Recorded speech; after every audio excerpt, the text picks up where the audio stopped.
sing hade jasa sing hade jasa cenah kiai asana kula mah keur ngora loba jasa dosa asana moal dihampura blonta nu kos kitu tah blonta pangeran urang mah beda jeung pangeran Kristen pangeran urang mah beda jeung pangeran Yahudi pangeran urang mah beda jeung pangeran Konghucu Buddha Hindu pangeran urang mah Allah nu sifatna Ghafurur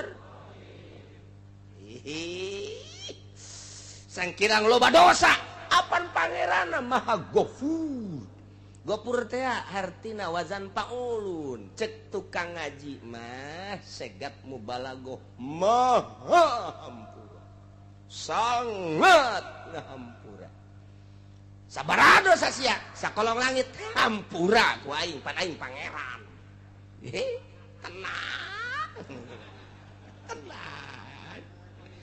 aduh cenah baheula ngadu koprok ulah kakarak jadi tukang ngadu koprok bandar koprok dihampura aduh cenah tuh kuari bandarna teruskeun bae si blon meureun tobat asal tobat ka Gusti nu mentek nu bahaya mah mutuskeun rahmat eta tah ulah ngalamun bae di imah duh dosa aing mah gede jasa ya terutama maling lah sana aing mal dihampura deuk maling di bae eta blon da jelema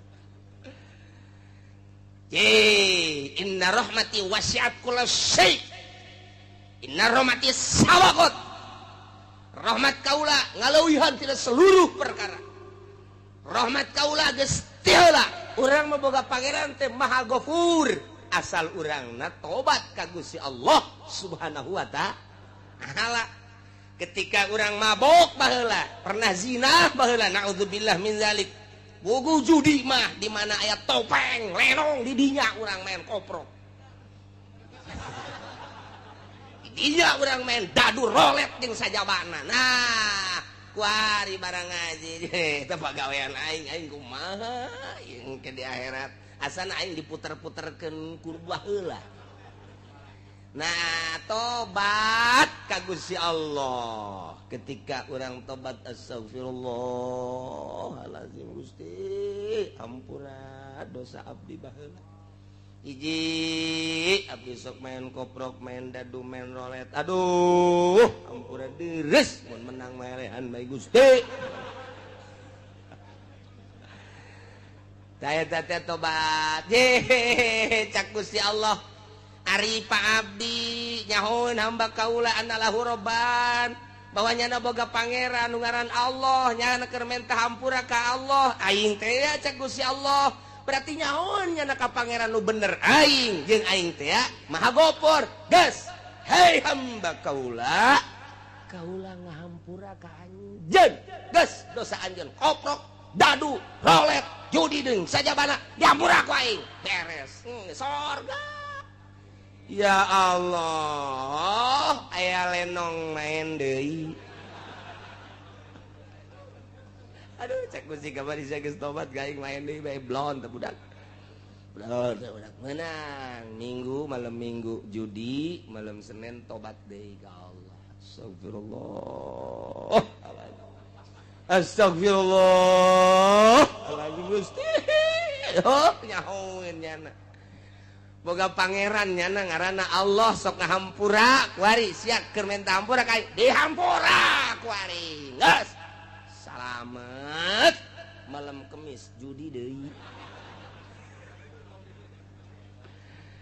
aduh cek malaikat kamari judi kuari tobat mari deui judi tobat deui tetep aing memang tugas nulisan bae nulisan bae nya nama tuh tetep bae 10 kali maksiat 10 kali tobat dihampura bae Gusti Allah mah 100 kali maksiat 100 kali tobat dihampura bae ku Gusti Allah mah beda jeung ka urang boga salah kaki jahit minta hampura dihampura ku ulah deui nya 2 kali nyeun sia kabarieun salah kuari salah deui bae hampura deui kudu hampura geus awas tah nista maja tinggal hiji deui sia awas sia geus maja sia ieu kadituna tinggal ka mana ya tatas maja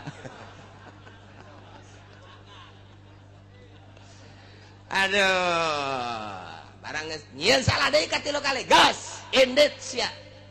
Angkat kaki sia di imah aing. Boro-boro ka batur ka anake. Indit sia di imah aing. Tak ada ampun bagimu. Wah. Pohara. Gas, aya teh hayang ngadenge jeung teh neuleus sia. Gurat batu datang ka detik ya. Endit sia. Eueuh hampura. Urang mah kos kitu. Urang mah kos kitu sebab ku nafsu ka Allah mah lain. Urang geus bobolokot, ku mabok, ku zina, baheula keur digawe di pabrik sok nyokotan sapatu sabelah. Oh, sabelah panai 2 mah gede, sabelah mah diasupkeun ka dieu teu gajahoan. Isuk aya kaberan kencak kabeh nyokotna. Teu bisa dipake. Ya Allah, tobat ka Gusti, tobat dihampura. Jadi urang boga pangeranana Ghafurur. Alhamdulillahirabbil. Asal tobatna beneran, taubatan nasuha, tubu ilallahi taubatan nasuha. Maka syarat hiji nadam kaduhu. Nomor kedua ikhlas nyabut tina maksiatna. Nomor katilu azam alla yauda. Ngazam moal balik deui. Salamet. Dak lamun teh kitu disebut tobat sambal. Suha mal deui. Ayo, lada jasa. Ayo. Isukan aya jengkol ngora, sikat deui. Tobat sambal ngaranna. Pos awewe ngalahirkeun ngomong deui. Anu ngomong deui geuning jasa. Menang 40 pe huhahe melendung deui. Tobat sambal lu pas gitu kan. Aduh, Masya Allah. Dihitung-hitung deh, geus 14 anak. Eleh, kotok ngileung-leung. Tuh masalah sih. Katerusanana ieu. Wa huwal qahiru fawqa ibadihi wa yursilu alaikum hafadhah. Berarti Gusti Allah teh maha luar biasa lantaran ilmu gaib aya di Gusti Allah. Kuncina eueuh saurang-urang acan nu nyaho nu ngaheeskeun Gusti Allah, anu ngahudangkeun Gusti Allah, nu ngalempangkeun digawe Gusti Allah. Kemudian paeh terakhir ge nu ngamaehkeunana Gusti Allah. Deuk saha deui atuh nu leuwih ti Gusti Allah jamal aya. Nu mantak wa huwa Gusti Allah teh al-qahir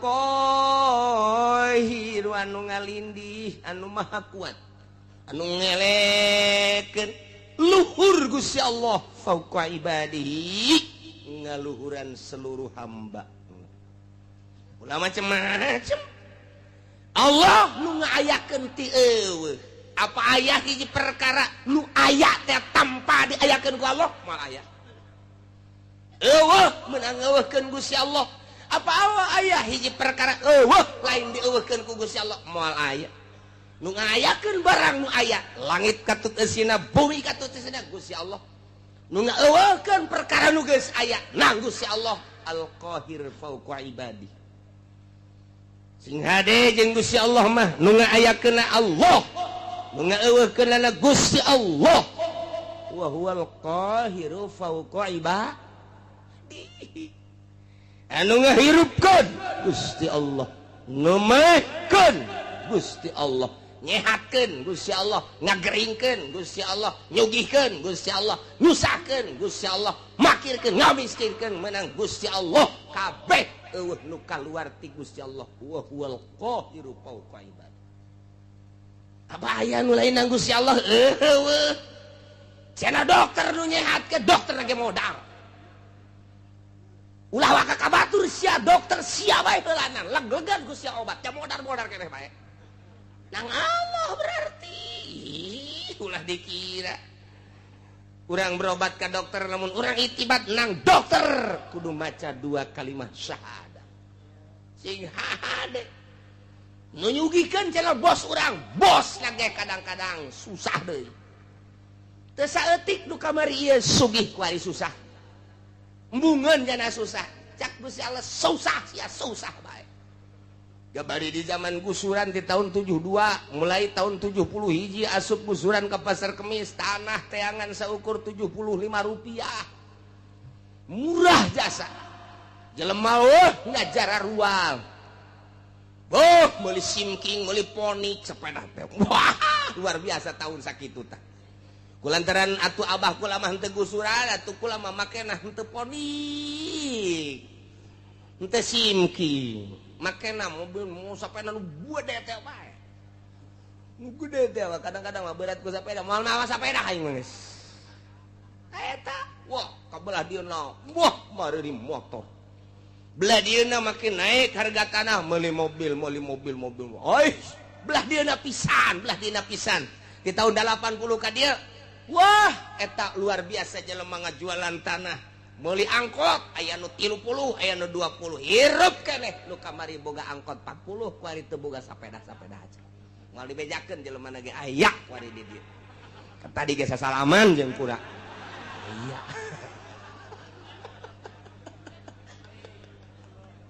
aya ya Allah lalakon harta si gade daekeun jeung hayangeun nya teh eta teh kada teu kuawa susah sia kamari sogih sia turunan Muhdi Bupati Muhdi luar biasa raja di Kabupaten Tangerang moal aya 2 Bupati Muhdi wawasan kahareupna luar biasa sehingga tanu nyieun jembatan Cisadane kemudian di belah dinya teh aya terminal sisi jembatan di dinya aya terminal eta hasil pamuhdi kula keur sakola SD. Begitu datang gubernur Jakarta dicacat ku gubernur. Cak gubernur teh Pak Muhdi pikirannya terlalu pendek. Ini paling 10 tahun. Kita berwawasan harus 50 tahun ke depan. 10 tahun penuh ini di sini. Jangan di sini Cak Leli buat terminalnya. Walaupun enak sekarang 10 tahun bener baik. Nah iyalah gubernur Jakarta sakara. Ali Sadikin. Oh, ulah naik jeung sia mah. Ali Sadikin. Wawasanna luas, oh benar. Tapi di alam sebab naon? Nyana menciptakan sebuah terminal anu luar biasa strategisna. Di daerah Gondrong Cipondoh asup kadinya, di Pasar Kemis Balaraja asup kadinya. Soal strategi diakui, tapi soal ke depan paling 10 tahun. Baheula kula inget bae istimewa Pak Ali Sadikin memuji Pak Muhdi. Sugih Pak Muhdi teh, eureun. Jadi bupatina pelepas teu kudu dicaritakeun ku ari. Masya Allah keluarga. Terus kebelah dia namun ku kula dicaritakeun ketua DPR Tangerang di zaman harita. Nyaho kula. Kok bisa nyaho? Babaturan abah kula berangkat ke Mekah pada tahun 75. Ngahiji di dia waktu aya anu nipu di Pasar Kemis ngerekrut jamaah haji Tony ngarana tuh bener nyana katipu berarti tah loba ngajakan abah kula terus supaya kanyana dipapageun make sedan kula ge milu sagala teu lah cak abah teh moal kadinya lain dirarasaan sabaraha puluh manusia nu katipu ku Pak Tony per detik ieu teu puguh tarangna teu puguh bujurna. Abah kula mah jeung urang Tangerang jeung ketua DPR nyana nu milu ka dieu sugih jasa kanyahoan sugihna angkot Tangerang Kalideres Cengkareng nu nyana kabeh di samping nyana jadi ketua DPR moal dibejakeun ngaranna sebab gua geus tarusah aya incuna ku nu ngaji ka dieu seuri bae nyana heuh bener nya sasalaman tadi ge sasalaman aya incu si eta naik angkot kuari mah baheula boga angkot kuari naik angkot keur carita harta sugih jasa pat susah jasa kuari nang saha eta nang Allah wa huwal qahiru fauqa ibadi Soeharto 32 tahun ngajabat luar biasa harta ku jadi korup wah luar biasa nu ngadaharna lainnya rugi amat mana hese beleke hasil korupsinya di sidang tetap dihareupeun Allah di Rabbul Jalil nu ngadahar nu ngalebok lainnya rugi teu otak pikir tah nyana nu di sidang anak lo ngeuna anak mah bakal di sidang deui bae sarua bae namun perjalanan teu beres rugi amat jang pemikiran orang jijaheunya aing anu kitu neangan kunaon batur anu menikmati deres mun teu disiksa nang saha eta Allah nu ngakitukeun wa huwal qahiru fawqa ibadi lengser Suarto jambungeun lengser nang Allah lawan Gusti Allah wa huwal qahiru fawqa ibadi lawan Gusti Allah cek Gusti Allah sia ada galawan aing buang kawaraha amat disunamikeun sia ku aing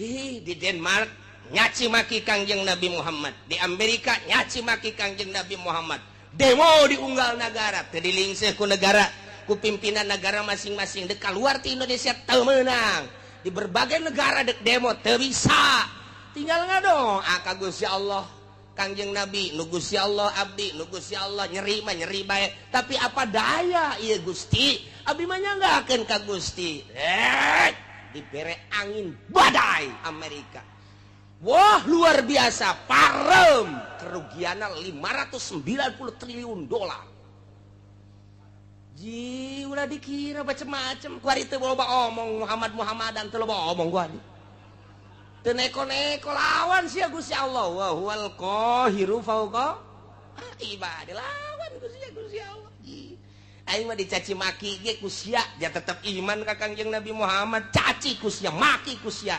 aing mah moal robah iman ka Gusti Allah geus diserahkeun ka Gusti Allah unggal peuting nyanggakeun ka Gusti meureun lain urang Indonesia bae di Irak di Iran di berbagai negara Gusti nyanggakeun ka Gusti teu puguh teu karuh badai di Amerika ndek kumaha deui lawan Gusti Allah wa huwal qahiru fawqa ibadi di batak sing hade ieu di Indonesia ge ieu ku ari pemerintah ngalawan Al-Qur'anul Karim dele tungtung nu sarugi teu daek ngazakat cak Gusti Allah titipan aing siana nu aing hartana ge nu aing ngan ku aing keur coba sia dibere teu daek sia ngazakat awas sia cak Gusti Allah aing teh wa huwal qahiru fawqa moal kebal deui disetrukeun sia ku aing bener bae menyon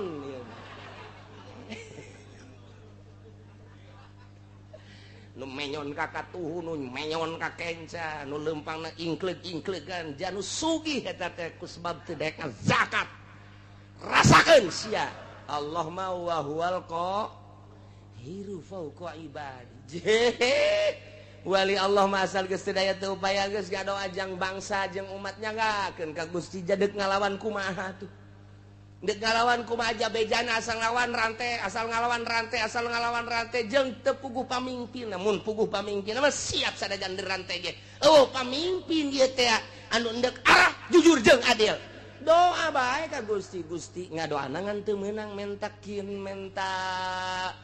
azab teu meunang ngadoana ya Allah ya Rabbi tunjukkeun pemimpin nagara abdi Gusti janu Gusti tunjukkeun gubernur, tunjukkeun bupati, tunjukkeun camat, tunjukkeun Gusti lurah nu mantak aya bae ta lurah teh anu kamari bang kawarah per poe ieu jadi bener loba eta mah tang Gusti Allah dibulak-balik peuting nang Gusti Allah beurang nang Gusti Allah hujan nang Gusti Allah panas nang Gusti Allah urang hirup nang Gusti Allah isu pageto paeh nang Gusti Allah aya di luar naon kitu ngaranna kakawasaan jeung iradat Gusti Allah moal aya wa huwal qahiru fawqa ibadi lawan Gusti Allah mentak lamun geus diasupkeun ayat ieu ka jero boga naon atuh urang kasep dijadikeun kabanggan goblok cak Gusti Allah sia dibere kasep lain pake sujud ka aing dipake bobogohan jeung Gerang Karawang boloon sia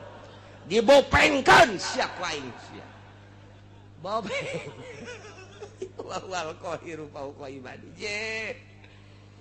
dibere geulis lain pake sujud ka Gusti Allah endahan pake di layar kaca di layar perak layar emas boloon ta budak deleukeun ku aing sia moal kebal deui keriput ngedadak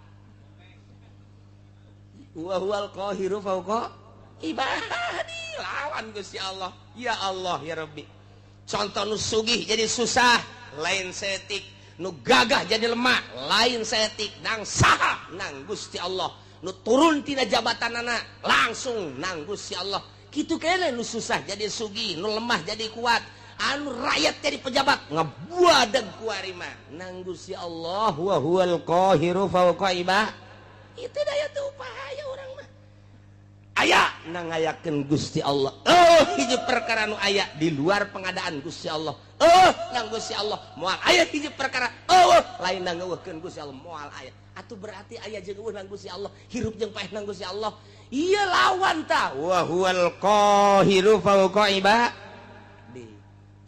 asupkeun ka jero hate urang pelakeun tanamkeun Gusti atuh abdi mah teu aya nanaonan mata nu ku abdi dinikmatin nu Gusti waya dicokot mah dicokot bae engke bahkan rabun-rabun ceuli nu pake ngadengekeun sagala kanikmatan suara-suara nu Gusti supaya eta mah ditorekeun ku Gusti eueuh nanaonan contoh tatangga abdi geus teu neuleug geus teu ngadenge dicabut ku Gusti meureun isu page eta mah abdi Gusti nu Gusti seserahan urang ka Gusti nyerahkeun sadaya-daya irung bisa pake hirup udara nage nu Gusti anu ku urang dihisep kajero keluar kajero oksigen alam ti Gusti sing hade teh ketika kurang dihirup aya di dinya teh nur ilahi jadi makrifat ketika kurang dihirup kadinya aya tetapi panyakiteun jadi darah tinggi dihirup kurang jadi virus dan lain sebagainya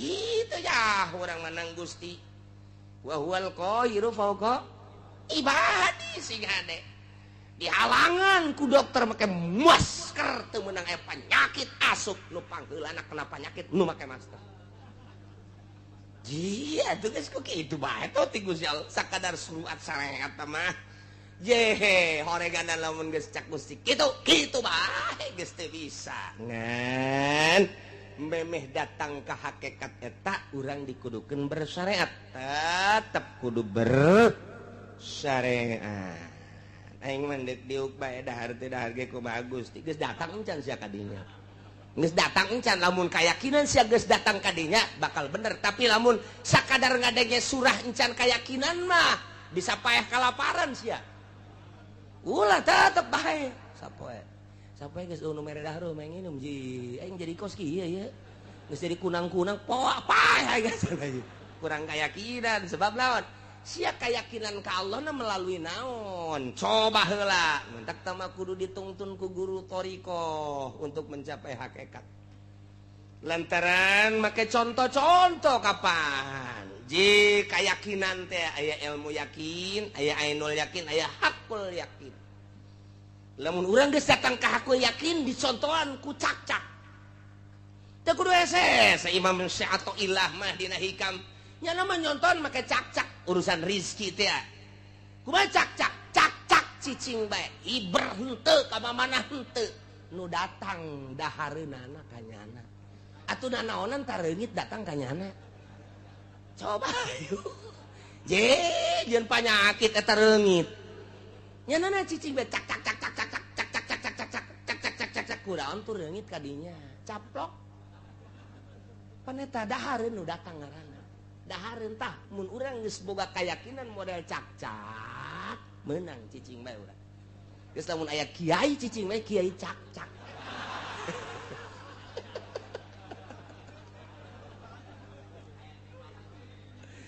manuk onam cek sehato ilah manuk onam nyana aya hibran ti sayangna merendah keneh sanajan nyana teh berangkat himason tagdu himason taruh bitonan nyana inditi sayangna keleh beteung sore datang ye gendut beteungna teu pernah kadenge manuk boga pabrik teu pernah kadenge manuk boga perusahaan sugan supermarket Indomaret dan lain sebagainya henteu tapi nyana indit ti imahna berhiber sore anakna kaparaban nyanana gendut ngan eta make usaha keneh nu leuwih hebat cak-cak nyana mah asal kaluar bae tah diparatok teh huluna cak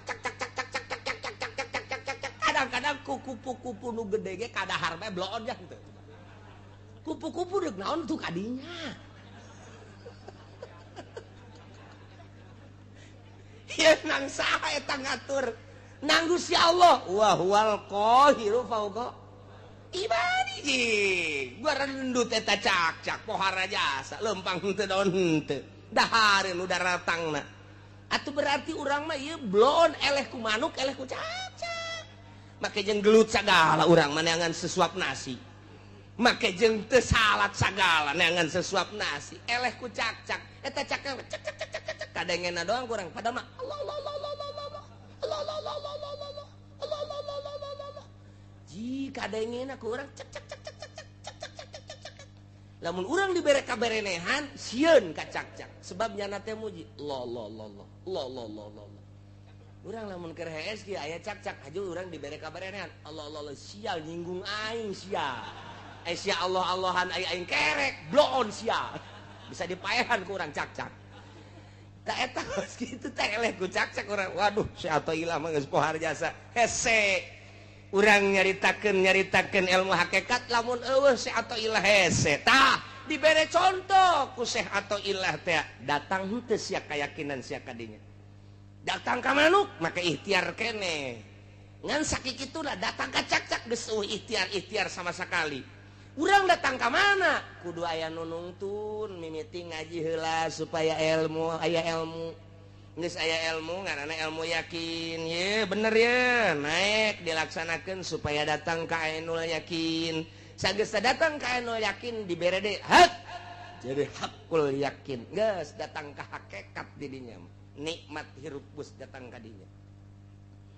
lawan Gusti Allah wa huwal qahiru fauqa ibadi Gusti Allah maha nu maha ngalindih nu maha gagah saluhureun manusia saluhureun hamba di antara keistimewaan jeung kagagahan Gusti Allah teh wa yursilu alaikum hafadzah Gusti Allah ngutuskeun urang kabehan ka malaikat hafadzah malaikat hafadzah teh malaikatun tusi amalakum malaikat anu tukang ngitungan jeung nuliskeun kana amal-amal urang likulli insanin malakani tiap manusia aya dua malaikat malakun an yamini hiji malaikat dikatuhun wa malakun an shimalihi kadua malaikat dikencaeun sing yakin sing hade aya dua malaikat posisina cek sakaol mah di dieu malaikat teh cek sakaol mah di dieu di bibir katuh urang ditungtung bibir kenca urang cek sakaol mah nyana teh dipundakeun urang eta mangan sakadar caritaan beuki ka jero nu jelas aya dua malaikat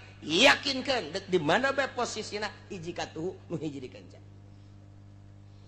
nu belah katuhu teh ieu nyana tukang nyatetan anu bararagus faida amilah hasanatan katabaha sahibul yamin di mana orang berlaku baik ditulis ku malaikat nu aya di katuhun urang salat urang puasa urang zakat urang ngaji urang sedekah anu kanyahoan amal urang mah kanyahoan kabeh ku malaikat moal aya anu kaliwat kecuali nu aya di qalbu urang malaikat ge teu nyahoeun pokona mancak di dieuna ge pancak di dieuna tah malaikatun tusi amalakum pagawean berarti pagawean zahir dicatat kabeh jang diangsongkeun engke ka Gusti Allah do bakal ditimbang teh ya catatan amal urang engke bakal timbang catatan amal urangna ngajedog di dinya di mana-mana beramal goreng wa idza amila sayiatan qala sahibul yamin li sahibis shimal di mana-mana urang sebagai manusia ngalaksanakeun kagorengan cek malaikat nu katuhu bebe jaka malaikat anu kenca isbir ulah waka dicatet heulana ulah waka cek malaikat nu kenca pannyana ieu geus maksiat heula la'allahu yatubu minha sugan bae nyana tobat geus ulah waka dicatet karunya engke di akhiratna masyaallah waharajas ketika beramal bagus langsung catet tapi ketika beramal goreng malaikat nu katuhu nganasehatan isbir ulah ka jatuh ulah ka cak nu kenca padi geus beramal goreng nya keula lalahu ya tubuh boting tobat ke abeh ulah aya catetanana oh geus tunggu aya ki haji ngebonceng si mbak cak anu katuh ulah ka catet ulah ka sabar heula sabar Oh, tobat. Beres. Balik. Ki Haji seserian. Mantap jasa. Terus sabar apa ya sampai sapeting. Sampai sapeting nyana teh masih seserian kan we kakarak. Cak nu kencak mah ya catet. Catet atuh geus ku situ mah. Catet. Tapi lamun berangnya ngabonceng Simba, ngabonceng Lampung putih gede adat. Peting natas kisah Gusti. Aduh. Renganan eta lain mah rom Gusti haram. Nyana nyekelan kacang keng abdi. Aju ku abdi direm susuna karasa katonggong. Aduh, eta jahenya gede, cencekna susuna sotobat. Gusti ka Gusti moal deui. Tuh, teu dicatet. Kumaha teh cenah cak nu kencat geus tobat? Geus. Boleh catet. Lamun datang ka isuk deui nya teh tak datang ka perlakuan nya datang ka ngalakukeun can tobat. Ya catat. Masya Allah. Mendak sing ade dua malaikat na ieu lah wa yursilu alaikum hafazah. Dua malaikat. Jadi akhirat buku urang aya dua. Hiji nu belah katu, nu hiji belah kanca. Dihijikeun dibuka satu persatu. Tet salembar demi lembar, salembar demi lembar, salembar demi lembar. Tenden di mizan timbangan. Nu kanca tenden di mizan. Engke mizan nu katuh nu ieu, mizan nu kanca nu ieu beratan buku nu mana? Urang naya di tengah-tengah di dinya. Sedengkeun timbanganana segede dunia. Nu deuk ditembangna segede Haji Asep leutik. Leutik jasa. Cek urang atuh tah teu kudu gede-gede. Naon eta? Deuk nembongkeun kadahsyatan Gusti Allah. Buku ditimbang. Amal teh teh katuhu jeung kenca. Cek urang dihadapkeun ka dieu. Urang geus beureumbang ka mana ye? Aduh, puyang urang. Makanya ditonton ku manusia kabeh. Haji Asep, maju. Timbang teh. Caki Haji aing kumaha ieu lalakon. Koteng. Masih kena oyak-oyagan tah. Jelema ge mah nulukun, nu kiceup-kiceup. Ngenca.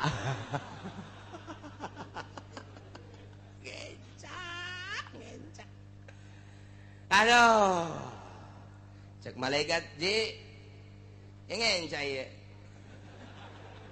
Ayo amal naon emang kita coba amal naon itu numpang dahsap-dahsapna.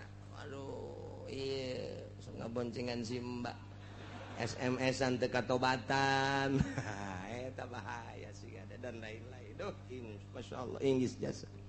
Wa yursilu alaikum hafadzah. Hatta idza jaa ahadakumul maut di mana sehingga datang hatta goyah lalakon hirup urang tadi dititipan dua malaikat datang ka paeh salila hirup urang terus bae diapingku dua malaikat nu mantak minimal urang teh izin ka malaikat. Ketika orang asup ka WC, malaikat teh cicing di lawang WC, eta teh neulekeun urangnya na teh. Nu mentak dina ahli tasawuf masuk ka WC ge make samping lantaran bener di luar manusia teu ningali tapi ka malaikat mah neulekeun. Cek malaikat, aduh. Heuh, teh Haji, cek malaikat. Oh. Komo lamun awewe mah dideulekeun. Ih. Aya naonan eta. Pan malaikat teu boga nya nama. Lain awewe lain lalaki. Jadi dia lebih gitu. Ih, aya kacangan. Nih urang isina suka dinya sia ada mentak diuk ulah kena komo datang make naon karangaranna tilam. Nah, hirup urang dititipan dua malaikat. Ieu malaikat raqib nu ieu ngaranna malaikat atid ta eta teh datang ka maut hatta idza jaa sehingga di mana datang ahadakum da kasalasiji aranjeun kabeh al mautu pae tawafat rusuluna na mautkeun ka eta ahad yakni ka urang rusulna utusan kaula nu agung cak Gusti Allah sa malaikat nu sejen deui tah mah al malaikatul muwakkaluna biqabdil arwah, malaikat-malaikat anu diwakilkan ku Gusti Allah jang nyabutan roh-roh manusia. Bahasana rusuluna jamatina rasulun rusul. Numadak al malaikatul muwakkalun, malaikat tu diwakilakeun ku Gusti Allah tita nyabutan. Berarti loba malaikat eta anu nyabutan ngan pemimpin nama hiji malaikat Israil. Hiji nyanata ngan anak buah nawah geus teu kaitung layu sudah moal ka itu. Mantak dijamakeun rusuluna. Geus aya utusan anak pemimpinna hiji malaikat Israil. Hayang nyaho sagede kumaha eta malaikat Israil. Malaikat Israil teh mun hayang nyaho kagedeanana eta teh lir teh beda jeung piring nu dihareupan ku manusia. Dunia teh segede piring, segede eblek. Jadi manehanana neulekeun sapoena 2 kali isuk-isuk jeung sore-sore. Dideleukeun ku malaikat Israil neuleuh ka lauhil mahfuz, neuleuh deui ka eblekna atau ka dunia. Ka sore-sore neuleuh deui, ka isuk-isuk neuleuh deui. Nu mantak dideuleuh lantaran cek mujahid ju'ilatil ardu limalakil maut misla tosti. Cek kieu mujahid ti Kangjeng Nabi dijadikeun bumi pikeun malakal maut ku gedena malakal maut lir teu beda jeung ngaharupan pinggan atau ngaharupan piringnya tanawalu minha hina izin. Manehanana bisa nyomotan langsung lantaran sagedena piring atuh deka mana sia dicomot atus piring atuh sagede piring geus deka mana sabaraha miliar manusia piring di jero piring malakal maut kitu percis sakumaha ngahareupan piring bae. Ya Allah ya Rabbi, dunia kulluha baina rukbatai malakil maut, dunia sakabehna kaluhur 7 lapis langit kahandap 7 lapis bumi. Ieu teh baina rukbatai malakil maut aya dina dengkul malakal maut leutik. Aju manehanana ieu neule sapoe sapeting teh 2 kali neleukeun anu ragragti mustawan sidratil muntaha.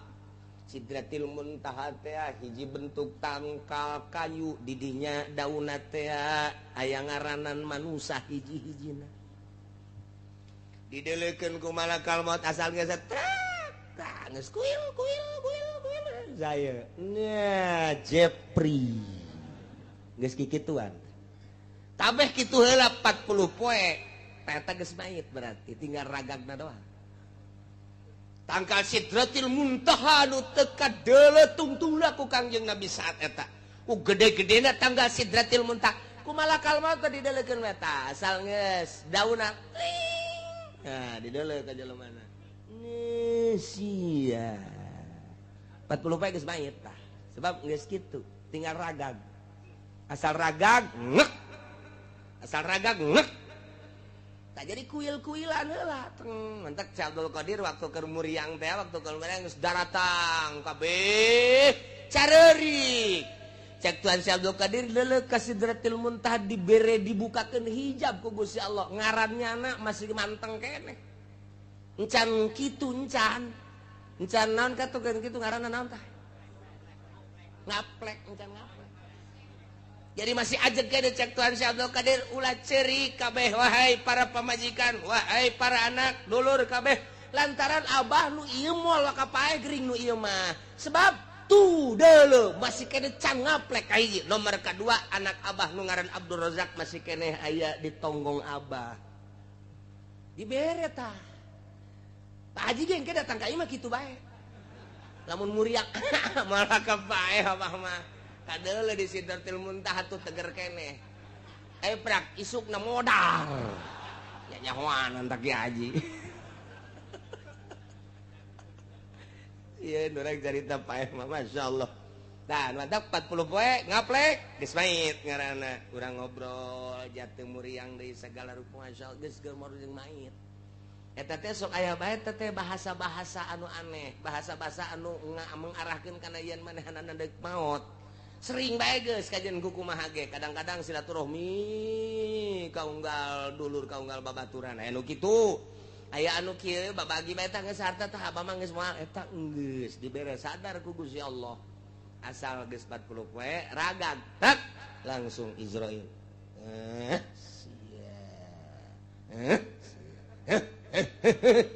Asupkeun ka kantong.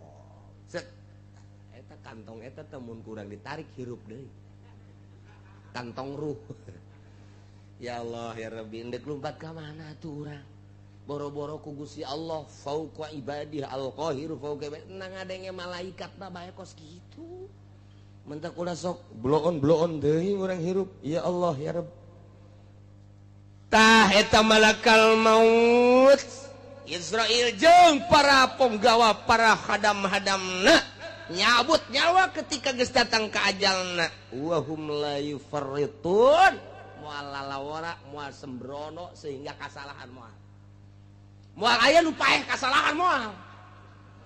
Moal aya cak, ieu ieu muriang, nu ieu cager bugeun. Lantaran di ditu dan nu ieu tak, cak urang salah ta malakal maut. Tah gigireun ieu mah nu geus geringat 3 tahun. Urang mah bisa kos kitu tah. Henteu malakal maut tah. Ieu teh gering-gering bae can gaplek mah di ditu tenang bae. Ngaplek ka kara. Ieu sehat tinggal sehat geus gaplek. Cak malakal maut deuk ka mana sih? Deuk ka mana sih? Hidih jeung kabar sagala geus ngaplek bloon sia eta urang geus ngaplek itu mantak sing hade masyaallah eueuh nu kasalahan eueuh nu sembrono wa hum la yufarritun yana yuqsiruna fiha fima yumarun moal aya lalawora naon nu diparentah ku Gusti Allah can waktuna hajar bae moal aya malaikat moal aya bahaya tuh. Oh, emangna polisi diurang, hakim diurang, jaksa diurang, can waktuna ge, hei, ieu mah geus waktuna ge, lantaran nyogok, eta teu kitu. Nya nama la yusuna ma amarallah. Geus kitu kumaha tah? Pae. Sumaruddu ilallah. Dibalikeun ka Gusti Allah.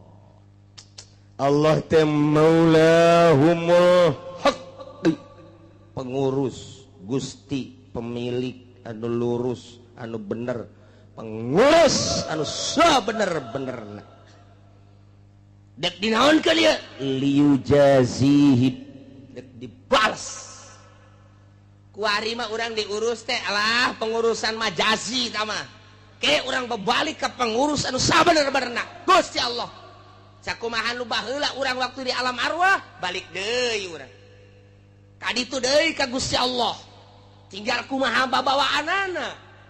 Jadi di awak urang teh aya 2 nomor kahiji jasad nomor kadua ruh 2 ta eta teh ngasupkeun roh kana jasad diserahkeun ka Gusti Allah nyanggakeun sadaya-daya wa huwal qahiru fauqa ibadi ai jasad makasih kandel supliun bangsa handap zulmaniun bangsa poek bangsa zolim awak urang afanun bangsa bacin bau awak urang airuh mah latifun nazifun kohirun lelembutan lembut bangsa bangsa ulwiyun bangsa luhur ruh mah nazipun tohirun rahmaniyun rabbaniyun irah urang. Jadi bertolak belakang antara jasad jeung roh sangat berbeda. Sebab non sebab di antara roh dibere nafsu jeung syahwat. Dimentak di ilmu thariqah engke bakalna digambar awak urang teh lain sadzikir-zikirna. Digambar aya lelembutan posisi-posisina di mana roh nu mana posisina dek naon dek dibersihkeun ruh teh sebab urang mimiti ibadah teh make ibadah zahir fikih ngaranna kemudian orang make ibadah teh golbu kadituna make roh.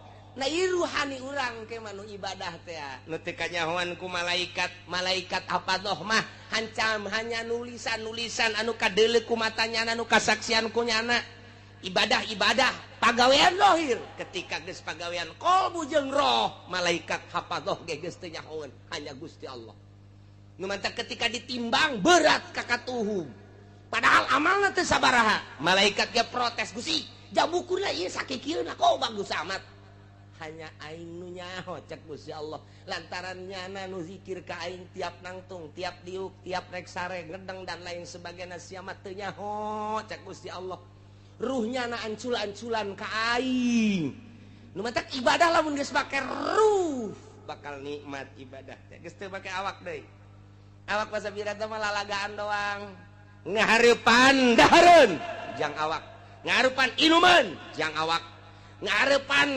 si mbak jang nu handap segitu bae tah hirup mah gitu bae tapi ketika ngaharepan bacaan Al-Qur'anul Karim qalbu ruh ketika maca sholawat qalbu ruh ketika istighfar qalbu ruh ketika urang ngaji kos kieu roh urang ieu teh keur mikir roh urang teh set roh orang narima karena keaslian bener cak roh teh kos kitu sadar hati orang dipadu jeung roh sebab di jerona aya sir nah tidinya teh bener cak roh teh kos kitu sadar benar yes, sadar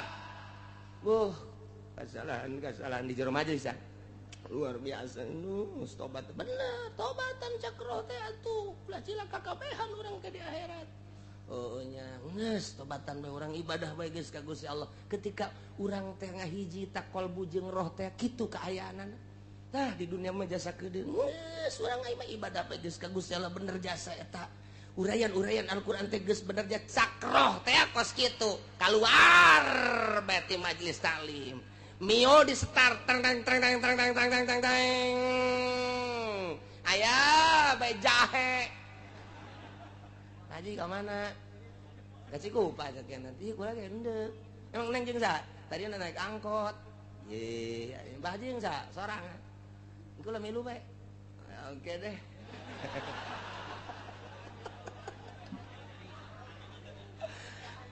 eta roh mata dendam roh tolol goblok cilaka sia cak roh cak nafsu ya cak nafsu terus bangunna putih ya ieu mah cak nafsu tah hawa nafsu cak roh ulah cilaka roh mah pancet gen nazifun latifun nazifun tahirun rabbaniun roh pedang langsung ti Gusti Allah pangheulana diciptakeun teh roh memeh urang aya di alpaisana 2000 tahun sebelumnya dunia roh geus diciptakeun ku Gusti Allah. Ku ari tinggal diasup-asupkeun bae. Tata cakro teh aduh cilaka ieu asana balik ka Gusti Allah. Cilaka ieu balik ka Gusti Allah. Aduh cilaka jasa yeuh. Tetep we cakawan sudah lah roh ieu putih tanya. Dilalaunan-keun urang emang Mbak di mana cicinya? Di situ di Cikupa, dekat Citra. Ya emang sebelahnya. Pabuaran situ. Udah lama Mbak di lama udah pindah dulu pabrik ono baru sekarang pabrik itu ya. Lampungnya di mana Mbak? Saya Lampungnya di Krui. Jauh iya jauh makanya segen pulang. Sekira itu udah pernah kawin udah suami saya nggak bener ninggalin saya. Jadi sekarang janda saya. Pak Haji punya istri enggak? Punya sih. Atau punya juga enggak apa-apa. Emang di agama makan boleh laki-laki makan 2. Masya Allah mantap mantap jasa. Aduh guys luar biasa muringkak bulu ujianana. Aduh. Ya Allah ada nomor HP-nya enggak? Kata terus adlon. Cakro teh aduh haji cak nafsu terus asana hesen yang anu putih kos kieu hese eta mah atuh pun ka ditu mah atuh aing terus rumah tangga mah henteu atuh tah tuh babari eta mah ngaranna milik geus dihareupeun teh mah. Masyaallah, masyaallah, masyaallah. Eta kos kitu tah. Keur di jero majelis. Iya. Waduh geus tobat aing geus tobat. Keluar ti lawang majelis. Eueuh deui tak tobat. Masyaallah, masyaallah. Nah, awak kurang teh dua, roh hiji, jasad hiji. Nu mantak ke di akhirat roh teh ieu teh nyarekanan awak. Goblok cak awak teh aing mah pan bagus diciptakeun tungtung nama ka neraka jeung aing-aingna. Roh kan bawa ka neraka. Sial jasa cak roh teh. Ye, atuh cak awak teh sia teh kunaon daek bae lain hayu ka aing teh. Ye, pan aing mah bangsa robani, sia mah bangsana bangsa jismani. Sia mah pan sakifun, berat supliun bangsa andap zulmaniun. Tah, ieu teh pan ku aing jijieun alat sia teh. Aing teh teu bisa daya sebab aing mah latif, bisana aing kanyahoan aya di awak sia. Pan sia ngaji ka Cilongo. Pan harita ku aing tah eta nu bener mah, ulang ngridit urang tah eta nu akur mah. Pan atuh sia kaluar di majelis aju ngridit deui. Atuh sia teh ngabejaan ribut cenah. Di hareupeun neraka ribut. Cak malaikat ulah ribut sia. Saruana.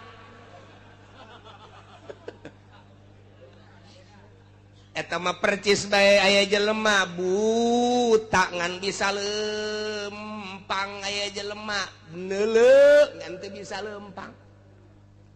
Kemudian datang eta anu bisa neuleuh ngan gempor teu bisa lempang ngobrol nyana tuh di hareupeun imah Pak Haji buah bola de jasa. Buah-buah cak nu buta sia bisa neuleuh aing mah teu bisa apaan. Gede kumaha ge buah tuh aing moal bisa maling. Aing teu bisa, aing bisa neuleuh doang ngan teu boga suku. Kumaha nyokotna tuh. Neuleuh bae aing saruat bisa lempang. Aing mah bisa lempang ngan teu neuleuh. Aing mah bisa neuleuh ngan teu bisa lempang. Barengan yuk bebarengan aing punggu ku sia. Ayo dipunggu. Nu gempor ku nu buta. Nu buta na ada dampak deui kebeneran. Ayo, lempang cekelah. Ngarang lagi buta ngaler ngidul doh dah geus datang ieu ka tanggal buah dialaan ku nya tak geus balik tah eta nu bakal disiksa apakah nu beuntak apa nu buta.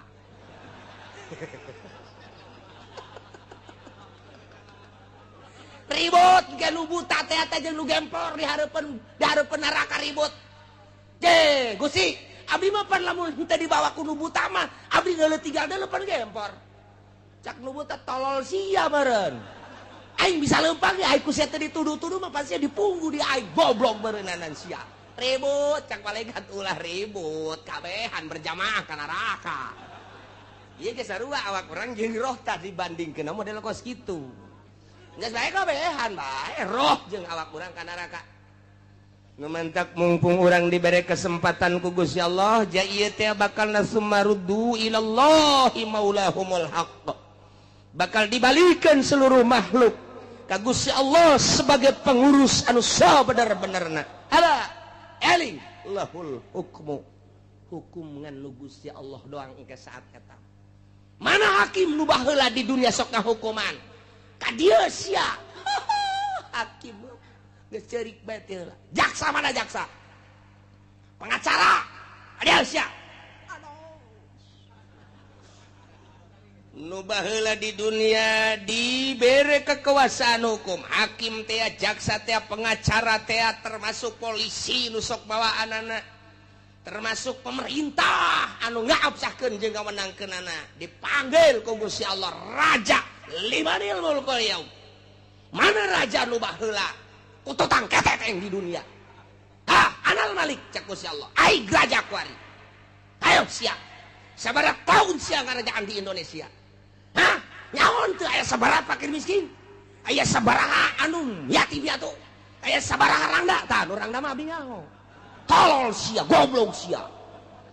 Raja ditanya, "Sia nyaho rangda?" "Nyaho rangda mah cenah." Tapi nu geulis doang blon teh coba eta. Lurah tah mah tuh. dipanggil sumaruddu ilallahi maulal haqqi. Cak Gusti Allah eling awas ingat lahul hukmu hiji nu boga hukum Gusti Allah. Dekumbah engke urang peta urang sebab kekuasaan geus di aya Gusti Allah deui soal hukum di Gusti Allah. Neraka make ngalentab-lentab ngabuncal-buncal cai luar biasa ngagolak teh jangan ngagolakeun jelema-jelema anu maksiat. Jang ngulub jelema anu munkarat nu maksiat. Jang disate jelema-jelema anu kuari teu pararugu geus disadiakeun sateunana. Geus disadiakeun cai ngabuncal-buncal ngagolak ribuan tahun. Numun dikaluarkeun ku ari seuneu sagede jarum bae ge urang modar kabehan. Engke mah dikulub gadinya krebek kuari dasi ambai-ambaya. Kuari sapatu herang, mobil bisa gemilau anu luar biasa. Istana sakitu megahna salin ganti awewe ti mimiti nu putih datang anu hideung los.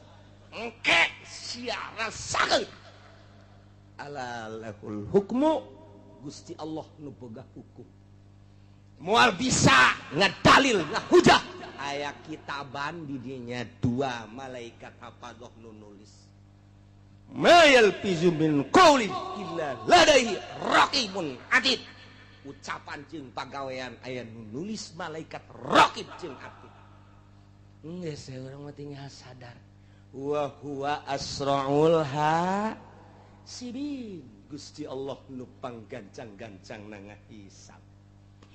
Gas moal bisa ojah urang kukumaha ge. Mudah-mudahan urang kabeha dibere bisa tobat ku Gusti Allah. Boh pamimpin urang pamarentah nu sarugihna nu daragang, petanina nu ngaulan-ulinkeun pertanian, kiai-kiaina santri-santrina pedagangna kumna mudah-mudahan urang kabehan bisa tararobat ka Gusti Allah jeung mudah-mudahan pasti Gusti Allah narima kana tobat urang sehingga urang di akhirat salamet meunang ridho Allah Subhanahu wa taala.